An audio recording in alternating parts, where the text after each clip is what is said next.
All right, today we are going to dive into, are we really diving? I don't know.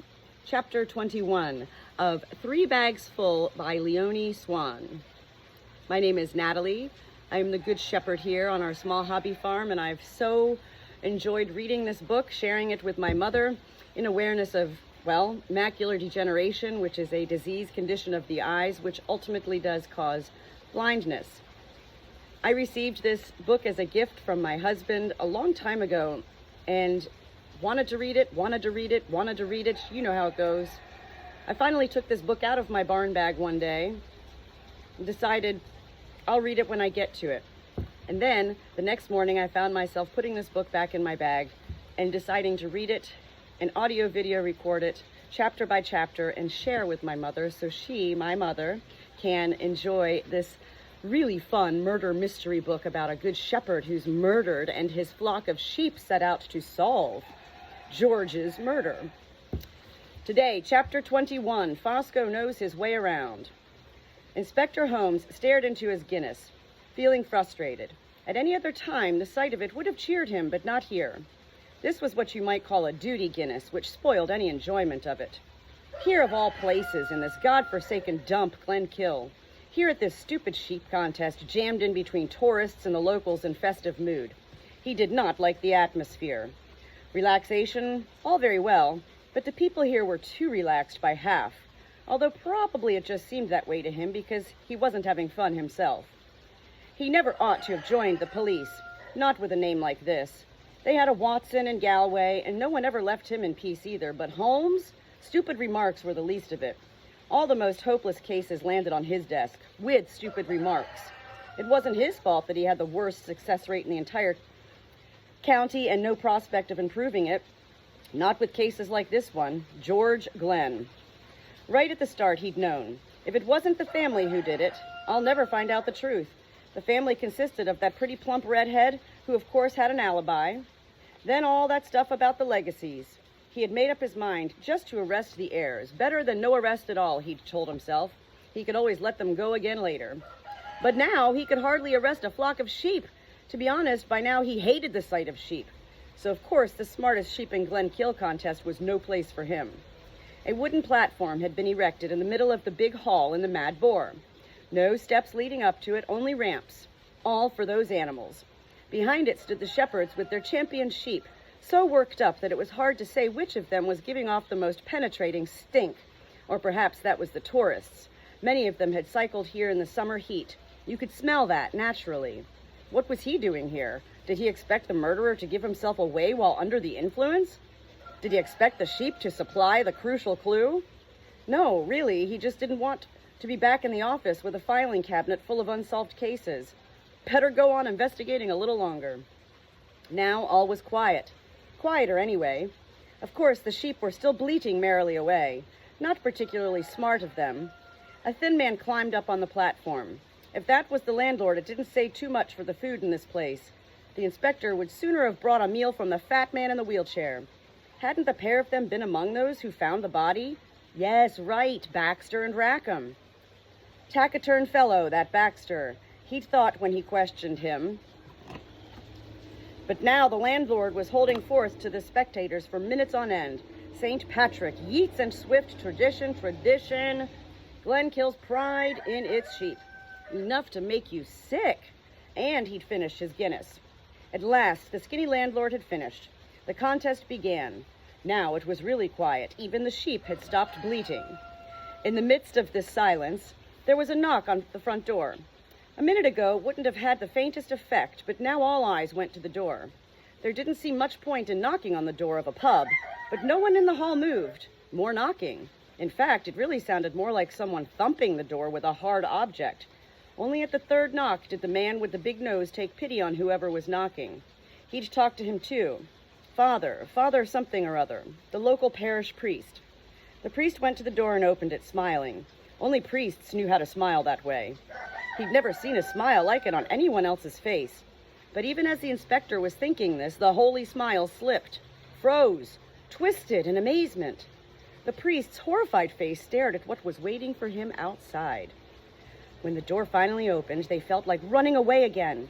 They'd never have thought there were so many people in the world, more than had come to their meadow, even more than had come to the lime tree. And the stink, the smells of individual humans had merged into a vast collective aroma, greasy and smoky, pungent, rancid, monstrously alien. The stink settled like oil around their nostrils, depriving them of the ability to scent anything. In addition, dense cigarette smoke lay like fog over the human faces above them. Its acidic smell drifted into the sheep's faces and made tears come to their eyes. They couldn't rely on their hearing anymore either. It was as if some strange veil had come down over them. Somewhere music was playing, muted as if by the leaves of a hedge, and a few feet were tapping under the pub benches. Nothing else. The people stared at them in silence. God, after opening the door, had taken a couple of steps back, his jaw dropping right open, had then collapsed into a chair and was now clutching his chest. Othello took a step forwards into the middle of the narrow aisle between the row of tables. The others kept close behind him, but not out of conviction. They would all have preferred to race away from this dreadful cavern at top speed, but because following was the only thing they could think of to do. At first, all the sheep had wanted to be in the smartest sheep in Glen Kill contest, and half the flock had stayed behind in a huff after the vote finally went to just 4 sheep: Miss Maple, Mopple the whale, Zora, and Othello. But now fear had obliterated all pride and anticipation in Mopple, in Zora, even in Miss Maple. Othello was their lead ram. All they could do now was let him lead them. Head held high, he strode past the rows of tables, showing not the slightest sign of fear. Right behind him came Zora, then Miss Maple, and bringing up the rear, stout and nervous, Mopple the whale, with the cloth firmly held between his clenched teeth. That stinking rag was their most important stage prop. When they had gone halfway into the hall, one of the humans shouted something, and an infernal racket broke out. The human beings were clapping their hands, shouting and roaring. The sheep moved even closer together, pushed along by Mopple the whale, whose vulnerable position in the back had filled him with panic. Mopple's head was now resting on Maple's rear end, Maple's on Zora's, and Zora was pushed right up to Othello. "What's that?" she whispered in fright. "Applause," said Othello calmly. "It means they like us." "That noise?" asked Zora, but Othello had already moved on, and Mopple was showing Zora and Maple from behind. The clapping and shouting didn't stop. It pursued them right through the hall. When Othello finally led them up on the platform, it became unbearable. The black ram stopped and turned to the human beings. The sheep finally had a bit of room, but they were suddenly bathed in dazzling light. Mopple, Maple, and Zora took their chance to get Othello between them and the human hordes again. Shoulder to shoulder, they trotted round and stood in close formation behind him. Othello bowed his head to the floor 3 times. "I wish they'd stop it," said Mopple indistinctly through the cloth held in his teeth. "Make them stop it." But Othello did nothing at all. He just stood there looking calmly over the sea of human heads. The other sheep peered uneasily to all sides. There was a second ramp at the back of the platform which led down to a corner where the other sheep and their shepherds were waiting. It looked calm and peaceful, dark and safe. That was where they wanted to be. Othello showed no sign of moving yet. He was waiting for something. Gradually, the volume of noise decreased, and then it died away altogether. Othello got up on his hind legs. The noise began again, louder than ever. The humans were roaring. "See," said Othello without turning around, "it's dead easy. When we do something, they make a noise. When we don't do anything, they don't make any noise." "Then we'd better not do anything," said Mopple the whale. "It's not at all dangerous," said Othello when he was down on all 4 legs again. "They're the audience." So saying, he turned and led his mini flock down the second ramp and into the corner with the other sheep. There was a low fence round this corner with a small gate on it. Othello opened the gate with his front hoof, led his sheep through it, and closed the gate with his nose. The other sheep were tied up to the fence. Their shepherds were sitting at a table in the middle of the fenced area, staring open-mouthed at the newcomers. "You were right," Zora whispered to Miss Maple. "People really do pay a lot of attention to sheep here." They felt better again in the company of the other sheep. Othello led them to a quiet place between a stout gray ram and a brown ewe. They waited to see what would happen next. The applause had gradually turned to an excited murmur. Compared with the racket just now, it was almost refreshing. A strange man wearing glasses pushed his way through all the humans, crowding curiously round the fenced-off shepherd's corner. When the shepherds saw him, they mobbed him. "Against all the rules!" shouted one. Why didn't anyone tell us? Why aren't they listed on the program? Get them out of here at once. What's the idea? You told us no one could enter more than one sheep. If I'd known, I could have brought along Peggy and Molly and Sue. Then you'd have seen something. They haven't been entered, the bespectacled man smiled. To be honest, I haven't the faintest notion where they come from, or where their shepherd is. The shepherds looked at each other in silence. Then one of them said, "Their shepherd won't be coming." "How can you be so sure?" asked the bespectacled man. "He's dead," said the shepherd. "Those are George Glenn's sheep." "Oh," the bespectacled man looked confused. "They should be thrown out," shouted a sturdy red-faced farmer. The sheep were horrified. All that trouble just to be chased away from the pub when they were so close to achieving their aim? "It's not that simple," said the bespectacled man. "Don't you hear the audience, the tourists? They love those sheep. If we turn them out, what do you think will happen?" "I couldn't care less," growled one of the shepherds. "Rules are rules." "No," the bespectacled man shook his head. "Why should we deprive the audience of its fun?" "Fun?" shouted the red-faced farmer angrily. "Look, we'll let them perform outside the contest," said the bespectacled man soothingly, "at the end when no one's really watching anymore." The shepherds sat down at their table again in a bad temper, giving George's sheep black looks. Wide-eyed, Mopple, Maple, and Zora watched the strange things going on around them. Children's hands pushed through the fence, offering them sweets, bread, cake, even ice cream. Not even Mopple dreamed of touching this fodder. But for the first time in his life, he had no appetite. Perhaps it was also because the rag he had put down on the straw beside him was still giving off its horrible smell. The music was very loud now. This time it didn't come from a small gray radio set, but from a troop of people who had marched up on the platform and were doing things with a strange set of tools. The music made the sheep's hearts beat faster as if they were galloping. The human beings gawping around the fence had taken out small box things and were aiming flashes of lightning at the sheep. Maple blinked. She was the cleverest sheep in all Glenkill. But at that moment she made up her mind that no one must ever find it out. In search of help, Maple, Zora, and Mopple looked round at the other sheep. The brown ewe on their right was nervously munching a piece of straw. Maple was about to ask her a question when she noticed the stout gray ram scrutinizing her. "Your lot aren't particularly clever," said the ram, his eyes glittering. "Just walking in here as if it were a summer pasture. Taking part in this contest at all. I wouldn't call that smart." He winked at her mischievously. "The others are taking part too," said Mopple the whale. "The others aren't particularly smart either," said the stranger. The two rams looked hard at each other. Mopple had never met a sheep who was fatter than him. He immediately felt respect for the gray ram. "You're taking part yourself," said Miss Maple, offended. After all, coming to the smartest sheep in Glenkill contest had been her idea. "So I suppose that means you're not particularly clever either." "Wrong," said the gray ram. "I am Fosco. All the others are here for the first time. They've no idea what's going to happen to them. Except for the dappled ram there. He's been competing as long as I have. But he has no idea either. He forgets the whole thing again every year. It would be crazy to take part a second time." "Oh, you're crazy, are you?" asked Miss Maple. "Wrong," said Fosco. "I am Fosco. The others take part. I win." Maple was about to ask another question when the music stopped.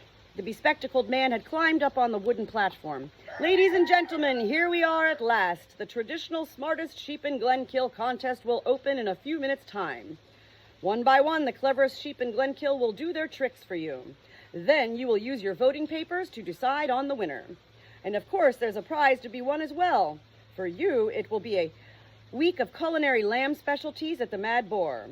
For the sheep, well, it'll be the same." The human beings roared with their approval.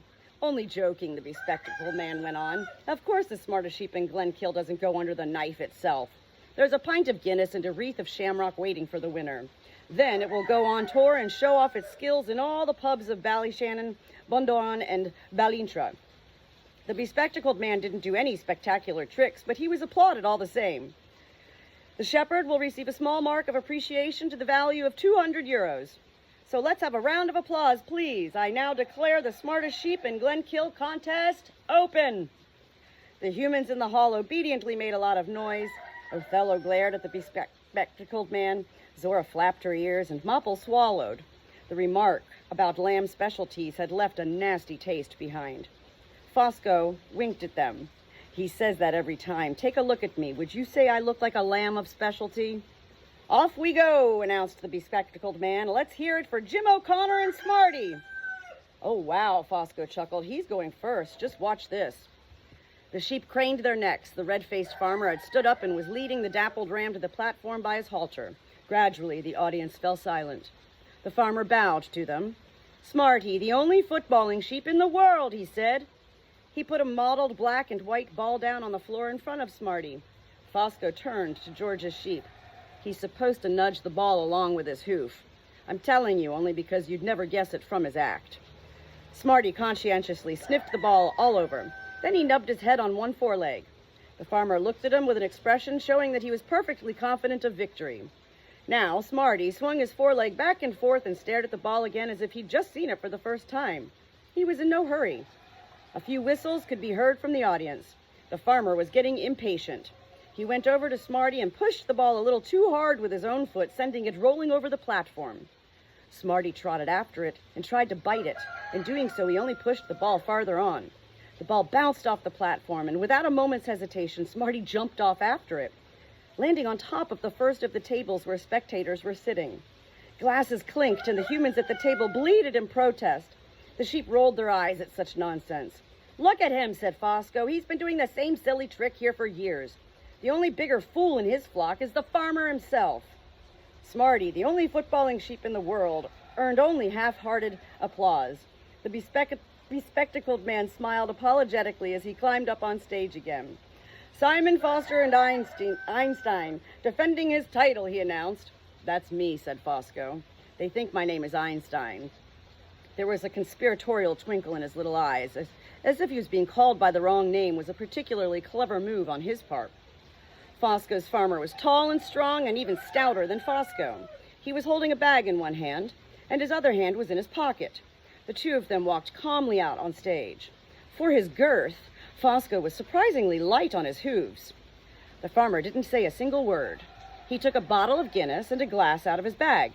Then he poured the Guinness into the glass and put it down on the floor in front of Fosco. Fosco took the glass in his teeth and raised it. Next, he tipped his head back and gulped down the contents of the glass. Applause! Fosco put the glass neatly back on the floor again. The farmer took a second bottle out of the bag. He still hadn't taken his other hand out of his trouser pocket. A third bottle followed. The humans roared their approval. At the fourth bottle, they rose from the benches chanting, Einstein, Einstein, over and over again in chorus.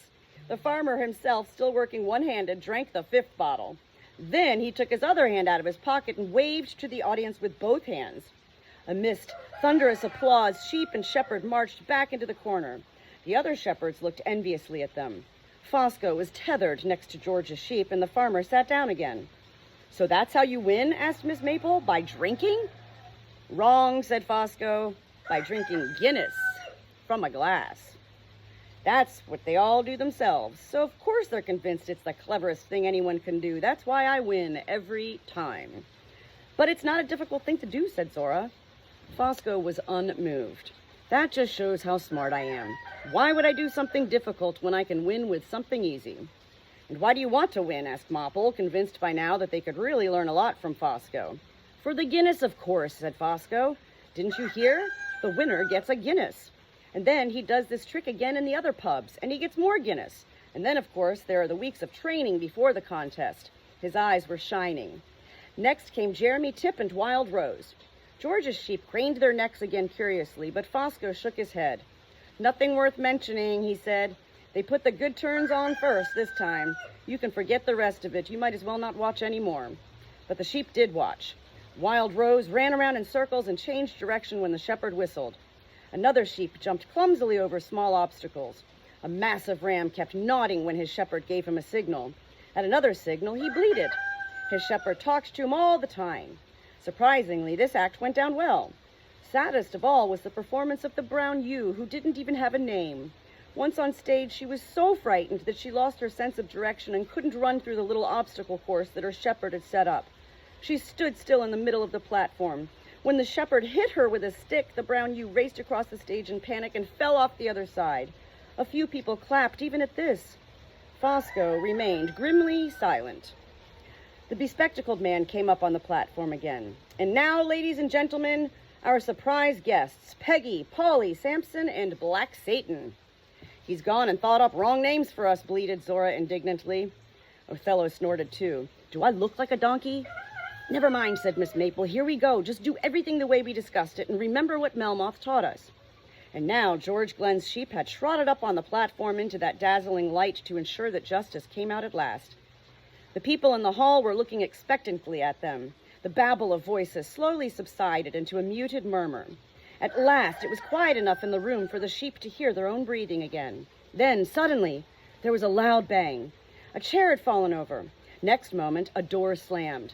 The humans turned their heads in surprise. A murmur ran through the hall. What was that, then? Father William, someone replied. No idea. What's the matter? He just shot out of the door as if the devil himself were after him. Although the others didn't notice, a queasy feeling had been spreading between Othello's horns. Was it the audience? He sensed all eyes on him like ticks in his fleece, just the way he had felt them for the first time Lucifer Smithley dragged him into a circus ring. Othello waited for the voice in his head. It would say something soothing, or something provocative, or something to make him think. Anyway, the voice would send the queasy feeling away. But Othello heard nothing. He listened to his front right horn. He listened to his front left horn. He listened to his back left horn, and finally to his back right horn. Nothing at all. Othello was so surprised that he stopped still. The voice had gone away. For the first time, he was alone. Shivers ran through his fleece. Somewhere among all those spectators, panic lay in wait for him. But just as it was about to leap on Othello, he felt a gentle nudge against his hindquarters. It was Zora's velvety nose reminding him to go on walking as Othello pulled himself together. After all, he had defeated the dog in the end. He had defeated many dogs. He had faced God, and God had run away from him. He was the lead ram, and today, on this special day, he was death. Sometimes being alone is an advantage, Othello thought, and he set his black hoofs firmly on the plat ground. Zora was relieved. After that moment's hesitation, Othello had started moving again, at last. The long wait had started her thinking, and today on stage at the Smartest Sheep in Glenkill contest, Zora wanted, just for once, to think as little as possible. But it was too late. Zora thought of what the man with the glasses had said. Lamb specialties. She thought of the strange ram. All flesh was grass. They grazed sheep's flesh like grass. Meat was right. That was why they'd laughed. That was why there was the butcher. Zora looked at all the faces of humans who wanted to win the lamb specialties. She saw an abyss that had always been there right in front of her, although she had never guessed at its existence. The seagulls were silent. For the first time in her life, Zora felt dizzy. She peered in all directions. Then she saw a small, perfect cloud sheep floating in the air a few paces away from her. It had risen from the pipe being smoked by a young man in the second row. Zora knew that it wasn't really a cloud sheep, but it reminded her of what the abyss was there for. The abyss was to be overcome. Sure-footed, she climbed up on the platform behind Othello. Zora was the shepherd today. Miss Maple trotted along behind Zora and Othello in good spirits, but feeling the tension to the tip of every hair in her fleece. It was her plan. Would the human beings understand the show they were putting on for them? The sheep had understood it, all of them, the whole flock. Some had even galloped up the hill in a fright during rehearsals because the act thought up by Miss Maple and the others had seemed so real. Maple thought optimistically that human beings on their good days weren't much dimmer than sheep, or at least not much dimmer than dim sheep. But would the humans believe them? And if so, then what would happen? Miss Maple looked forward to seeing what justice looked like. She stepped up on the wooden boards and blinked fearlessly down at the spectators. Miss Maple was the wolf. Mopple the whale trotted after the others with the rag between his teeth again and a bit short of breath since he was trying to avoid the smelly rag. Apart from that, Mopple was feeling surprisingly good. He knew what he had to do. He had remembered everything. When he made his entrance, even the dimmest sheep in the meadow had realized what part Maple was playing, who the murderer was. Horns held confidently high, hooves treading carefully, Mopple stepped up on stage and froze. For there in the front row, only a few paces away and with hands clamped on the arms of his wheelchair, sat the butcher. And there we have it, chapter 21, 3 Bags Full by Leonie Swann. We're almost there. We're getting to the end. We're going to figure out who done it. Who killed George the Good Shepherd, the not so good shepherd who really is a good shepherd. Thank you for anyone joining in on this really fun murder mystery audio video book read aloud by me, Natalie, the Good Shepherd, the Shepherdess.